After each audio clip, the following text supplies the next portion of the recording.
अस्सलामुअलैकुम, welcome back to another vlog. इस वक्त मैं मौजूद हूँ बैरिया टाउन कराची में। अच्छा भाई, आप सब ने ही देख लिया होगा और सुन भी लिया होगा कि बैरिया टाउन कराची, जी हाँ, बैरिया टाउन कराची का केस एक दफ़ा फिर से सुप्रीम कोर्ट में दोबारा से लग चुका है। ये क्या केस है इसके बारे में भी आपको बताते हैं और एक हियरिंग इसकी हो चुकी है। क्या इसमें डिस्कस हुआ इस हियरिंग में और बैरिया टाउन के लिए क्या ये वाकई ही खतरे की घंटी दोबारा से बज जाएगी? क्योंकि last time supreme court of Pakistan में जब ये केस लगा था तो उस वक्त बैरिया टाउन के अगर हालात की बात करें तो काफ़ी हद तक वो ख़राब हो चुके थे। लाइट्स भी यहाँ पे मेन जना हो गया या जो रिहायशी इलाके हैं वहाँ पे लाइट्स तक बंद हो चुकी थी। लेकिन इस वक्त क्या सूरत हाल है, क्या यहाँ पे चल रहा है और इस हियरिंग में क्या डिस्कस हुआ? यकीनन आप में से बहुत सारे दोस्तों को इसका पता भी होगा, लेकिन बहुत सारी चीज़ें ऐसी मैं आपको बताने वाला हूँ जिनके बारे में शायद आपको ना पता हो। क्या नज़र आ रहा है, क्या होने जा रहा है, क्या फिर से हालात ख़राब होने वाले हैं, तो ये सारी चीज़ें आज की वीडियो में हम डिस्कस करेंगे। तो वीडियो को आपने एंड तक ज़रूर देखना है। सबसे पहले आपके लिए जानना ये बहुत ज़रूरी है कि आखिर ये केस है क्या, क्योंकि जब तक आप ये नहीं समझेंगे कि आखिर ये केस क्या था और इसका क्या फ़ैसला हुआ था तो आपको आगे समझ नहीं आएगी। तो आप ये समझ लें कि ये केस आखिर है क्या। बैरिया टाउन कराची शुरू हुआ 2014 में, लेकिन इसकी आवाज़ें आना शुरू हो गई 2013 से, जब लोगों को पता चला कि बैरिया टाउन कराची डिलीवर करता है और एक अच्छा बिल्डर के तौर पे काम करेगा, जो कि माजी में वो अपने अच्छे प्रोजेक्ट्स लॉन्च करके उसको डिलीवर कर चुका है। तो सिर्फ पाकिस्तान ही में नहीं बल्कि पूरी दुनिया से ओवरसीज़ पाकिस्तानी ने यहाँ पे भरपूर ताउन किया और यहाँ पे इन्वेस्टमेंट आना शुरू हो गई।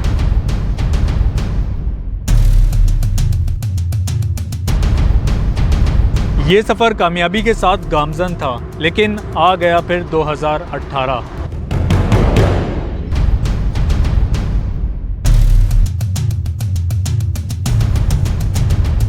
सुप्रीम कोर्ट ऑफ पाकिस्तान में एक पिटीशन दायर की गई जिसमें ये इल्ज़ाम लगाया गया कि MDA से बैरिया टाउन कराची ने जो ज़मीन परचेज़ की वो बहुत कम दामों में परचेज़ की गई।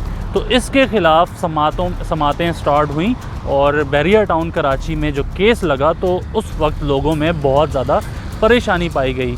इवन कि अगर हम ये कहें कि बैरिया टाउन इस तरह अंधेरों में डूब गया जैसे कि लग रहा था कि अब बैरिया टाउन डूब गया है। लेकिन वक्त के साथ साथ जब इस केस का फ़ैसला हुआ तो उस फैसले में ये तय पाया गया कि बैरिया टाउन कराची 460 अरब अदा करेगा। उसके बाद 16,872 एकड़ बैरिया टाउन को अलॉट किए गए, 460 अरब का जुर्माना बैरिया टाउन पे लगाया गया और ये केस यहाँ पर ख़त्म हुआ। तो खैर बैरिया टाउन अपनी स्टार्टिंग में किस्तें अदा करता रहा, जो कि तकरीबन अभी जब केस रीओपन हुआ तो उसमें एक बात सामने आई कि बैरिया टाउन ने अब तक तकरीबन कोई 65 अरब अदा कर दी। 18 अक्टूबर 2023 को सुप्रीम कोर्ट ऑफ पाकिस्तान में बैरिया टाउन कराची की अपील पर दोबारा समाअत हुई। उस समाअत में कुछ हैरानकुन इंकशाफात जो है सामने आए। समाअत शुरू होते ही बैरिया टाउन कराची के वकील की तरफ से दोनों हाथ खड़े कर दिए गए।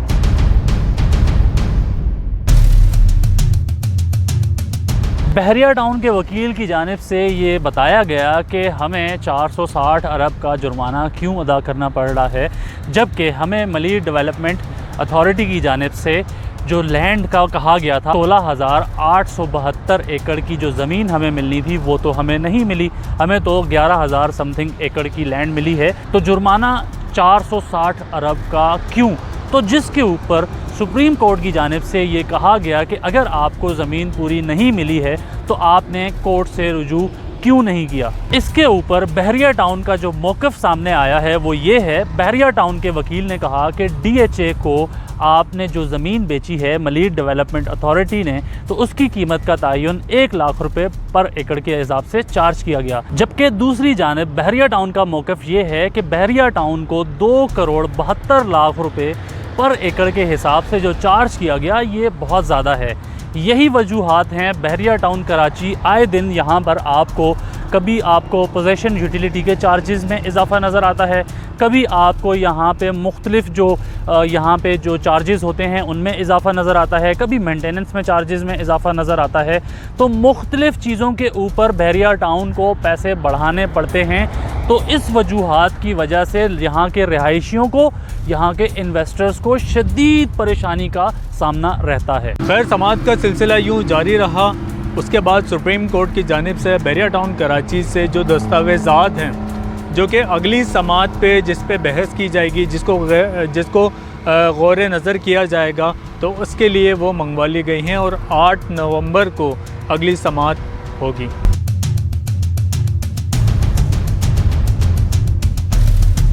अब सवाल ये पैदा होता है कि बहरिया टाउन कराची में लोग इस समाअत को किस तरीके से और किस नज़रिए से देख रहे हैं।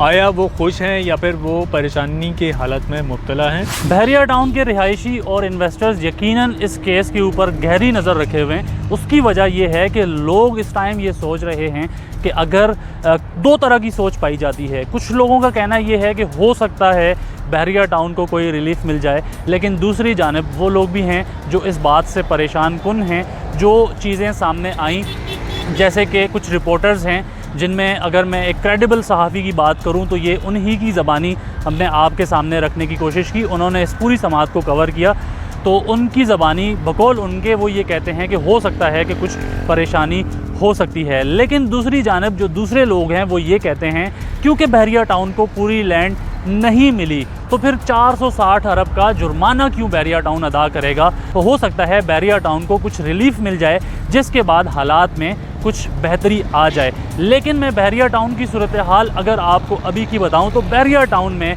यहाँ पर मसाजिद में दुआया तकरीबात का भी इनेकाद किया गया है और इस केस के ऊपर ये बात भी की जा रही है कि क्यों बहरिया टाउन पर एकड़ 2 करोड़ 72 लाख रुपए चार्ज कर रहा है, जैसे कि इसके अलावा जो और सोसाइटीज़ हैं वहाँ पे लाख रुपए एकड़ के हिसाब से चार्ज किए जाते हैं। अगर आप ये देखें कि पाकिस्तान भर में कोई आपको अगर कोई सोसाइटी नज़र आती है जो कि इंटरनेशनल स्टैंडर्ड्स को सामने रखते हुए डेवलपमेंट करती है, यहाँ का इंफ्रास्ट्रक्चर अगर आप देखते हैं तो आपको अक्सर बहरिया टाउन के जो एडवर्टाइजमेंट होती है उसमें ये क्लेम भी किया जाता है कि यहाँ पर एक मिनी दुबई जैसा शहर आबाद किया जा रहा है। तो उसके बावजूद भी बहरिया टाउन की जानिब से ये कहा जाता है, रिहायशियों की जानिब से ये कहा जाता है कि ये इम्तियाज़ी सलूक आखिर बहरिया टाउन के साथ क्यों बहरिया टाउन को इतना भारी जुर्माना अदा करना पड़ रहा है।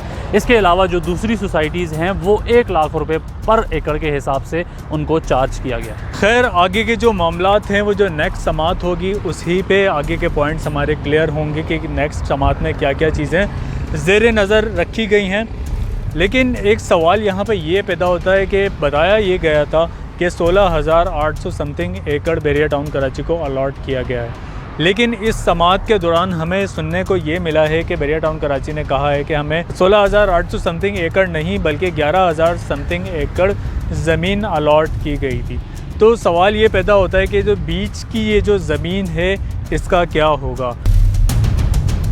तो मैं उम्मीद करता हूँ कि नेक्स्ट जो समाअत होगी उसके अंदर ये सारी चीज़ें हमारी ज़रूर क्लियर होंगी। तो ये थी हमारी आज की वीडियो। हमने कोशिश की कि जो लेटेस्ट डेवलपमेंट है वो आपके सामने थोड़ा सा मज़ीद क्लियर करके सामने रखें ताकि आपको ये पता चल सके कि हो क्या रहा है, और आने वाले टाइम पे जो कुछ भी होगा उसकी भी तफसीलात कोशिश करेंगे आपके सामने रखें ताकि आप हर वक्त बहरिया टाउन से रिलेटेड, इस केस से रिलेटेड बाखबर रहें। खैर आज की वीडियो से इजाज़त चाहेंगे। इंशाल्लाह ताला एक दफ़ा फिर नेक्स्ट वीडियो में दोबारा आप सबसे मुलाकात होगी। नेक्स्ट वीडियो तक सैयद साजिद हुसैन शाह और मेरे को होस्ट साकिब खान को भी इजाज़त दें। अल्लाह हाफिज़।